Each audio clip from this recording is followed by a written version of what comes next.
Yuk. Assalamualaikum warahmatullahi wabarakatuh. Yang terhormat dosen kami, Ibu Siti Trivoka. Kami dari kelompok 6 ingin mempresentasikan tugas kelompok kami yang berjudul Deskonstruksi dan Rekonstruksi. Sebelum dimulai, perkenalkan anggota kelompok kami, yaitu ada Sevia Dwi Astuti, Tiara Nur Anggraini, Widya Nur Handari, dan Surya Alam. Yang pertama akan saya bacakan teks dekonstruksi. Penyebaran virus COVID-19 yang melanda seluruh dunia mengubah berbagai aspek kehidupan manusia. Salah satunya adalah perubahan dalam proses pembelajaran di lingkungan perguruan tinggi. Pembelajaran yang awalnya bertumpu pada kuliah tatap muka beralih ke pembelajaran secara daring.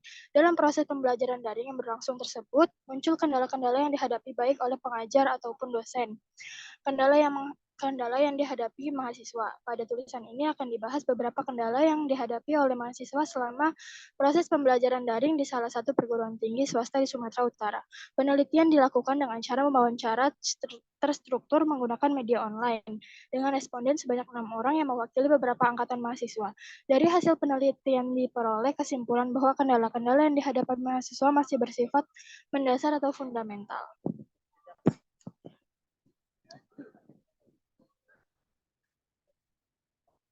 Selanjutnya ada unsur-unsur dan telah unsur.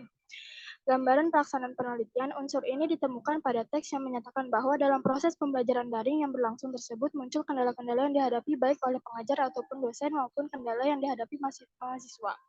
Metode penelitian ini yang digunakan menggunakan metode wawancara terstruktur.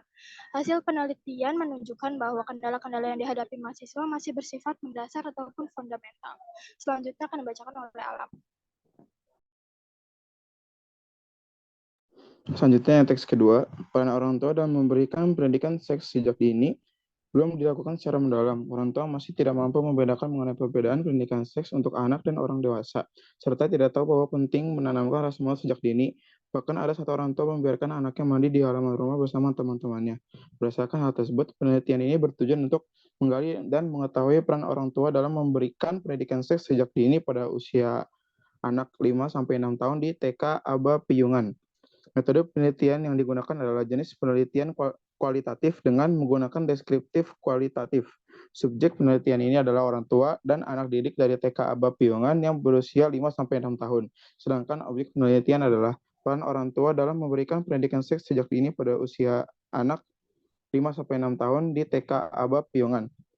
Hasil penelitian menunjukkan bahwa peran orang tua dalam memberikan pendidikan seks sejak dini sudah dilakukan namun belum optimal. Peran yang sudah dilakukan orang tua diantaranya memberi contoh, menyayangi tubuh, mengawasi anak ketika nonton televisi, mengajarkan tidak membuka baju di depan lawan sejenisnya, dan menyediakan pakaian sesuai jenis kelamin anak. Sedangkan beberapa hal yang belum dilakukan secara optimal seperti dalam hal memberikan contoh melindungi diri dari kekerasan seksual, menyebutkan nama alat kelamin anak dengan istilah sebenarnya, memisahkan kamar tidur anak sesuai jenis kelaminnya, dan mengajarkan etika meminta izin masuk ke kamar orang tua.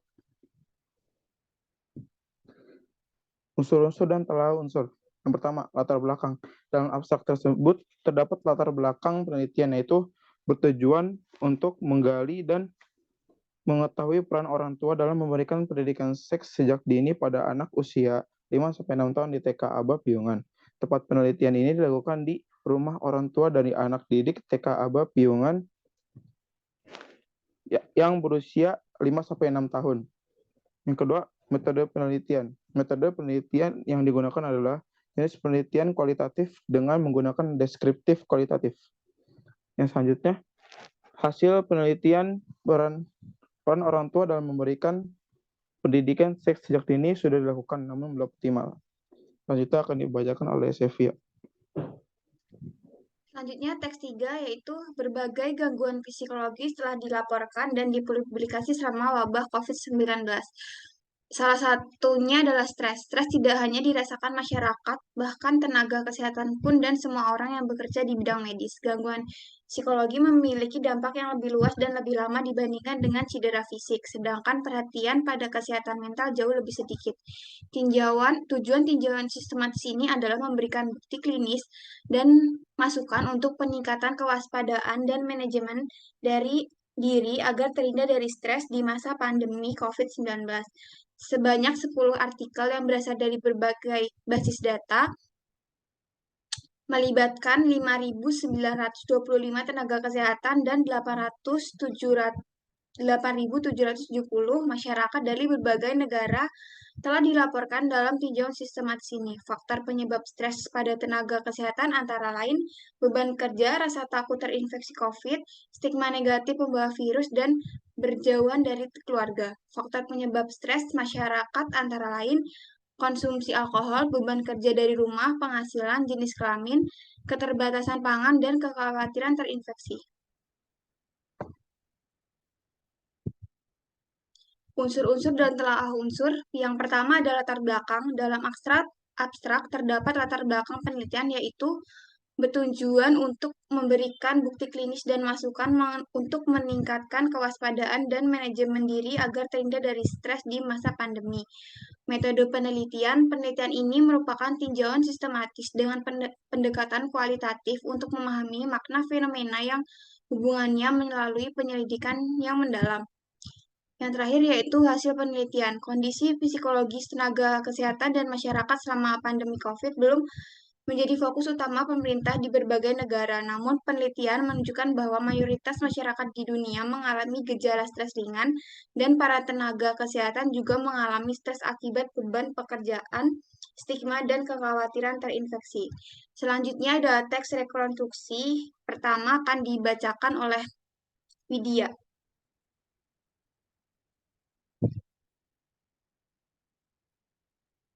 Maksud saya Surya Alam.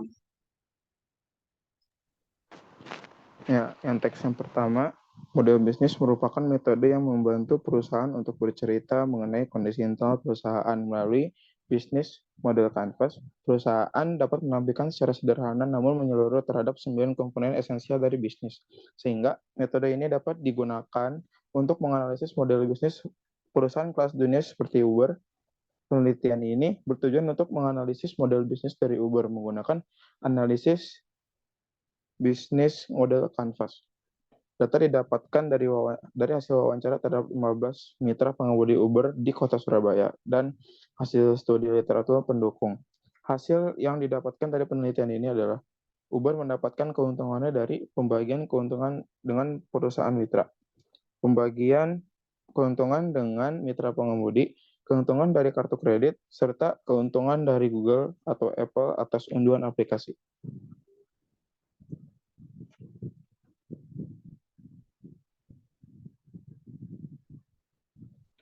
Nah, berikut ada unsur-unsurnya.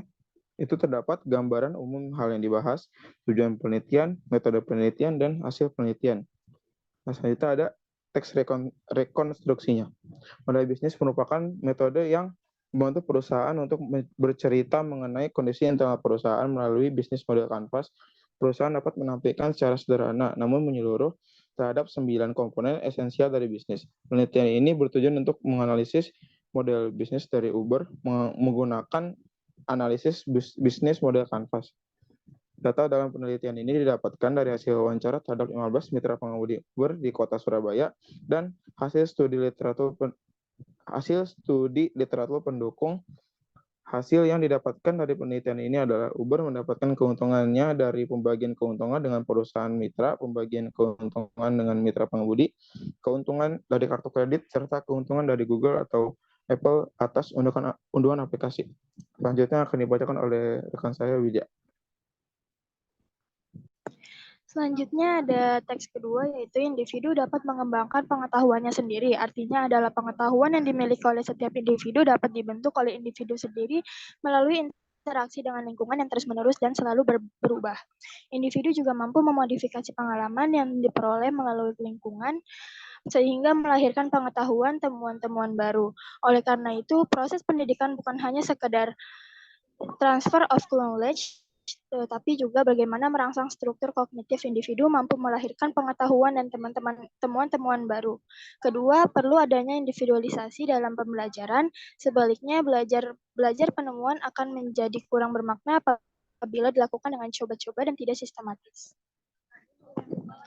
Unsur-unsur yang ada di dalam teks tersebut adalah gambaran pelaksanaan penelitian, metode penelitian yang digunakan, dan hasil penelitian. Hasil rekonstruksi dari teks tersebut yaitu proses pendidikan bukan hanya sekedar transfer of knowledge, tetapi juga bagaimana merangsang struktur kognitif individu yang mampu melahirkan pengetahuan, penemuan-penemuan baru. Artinya dalam proses pembelajaran, perlakuan terhadap individu harus didasarkan pada perkembangan kognitif. Teori belajar kognitif menekankan bahwa hal terpenting dalam proses pembelajaran adalah pelaksanaan bagaimana proses itu terjadi daripada hasil yang dicapai. Dalam perkembangannya terdapat beberapa aspek penting, antara lain perkembangan kognitif atau perkembangan pengetahuan pikiran. Tujuan dari penelitian ini adalah untuk menciptakan kegiatan belajar untuk mengajar yang efektif di kelas dan siswa mudah memahami materi yang disampaikan oleh guru secara optimal, berdasarkan tahapan kognitif yang dialaminya serta implementasi dalam proses pembelajaran juga tercapai. Selanjutnya akan dibacakan oleh Tiara.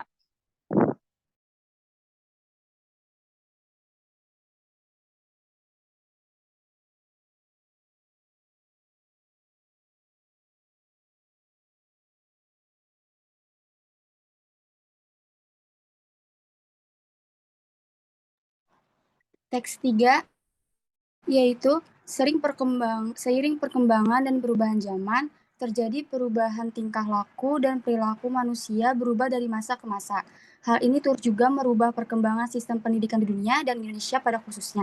Sistem pendidikan adalah strategi atau metode yang digunakan dalam proses belajar mengajar untuk mencapai tujuan agar peserta didik dapat secara aktif mengembangkan potensi di dalam dirinya. Dalam teori belajar behavioristik menjelaskan bahwa belajar adalah suatu perubahan tingkah laku yang dapat diamati secara langsung, yang terjadi melalui hubungan stimulus dan respon-respon menurut prinsip-prinsip mekanistik. Menurut bpkm.co.id 2006, pendidikan adalah usaha sadar dan terencana untuk mewujudkan suasana belajar dan proses pembelajaran agar peserta didik secara aktif mengembangkan potensi dirinya untuk memiliki kekuatan spiritual, keagamaan, pengendalian diri, kepribadian, kecerdasan, akhlak mulia, serta keterampilan yang diperlukan dirinya, masyarakat, dan negara.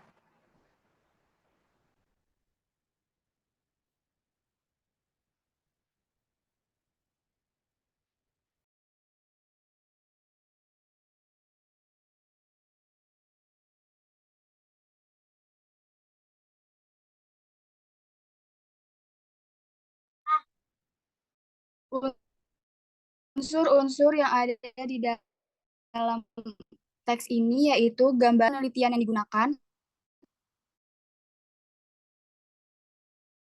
hasil penelitian, dan tujuan penelitian.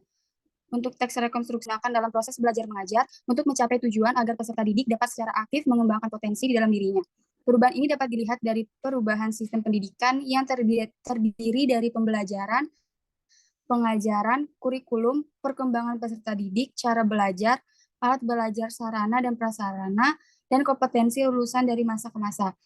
Tujuan dari penelitian ini untuk melihat kebijakan pemerintah dalam pendidikan dalam menyambut era revolusi industri 4.0 dan melihat kesiapan dunia pendidikan kita di era revolusi 4.0. Hasil dari penelitian ini adalah memanfaatkan peluang dan menjawab tantangan revolusi industri.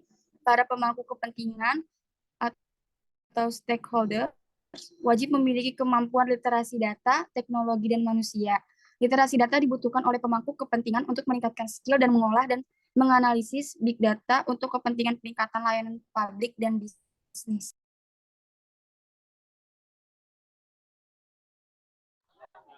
Sekian presentasi dari kelompok kami. Kurang lebih mohon maaf. Wassalamualaikum warahmatullahi wabarakatuh.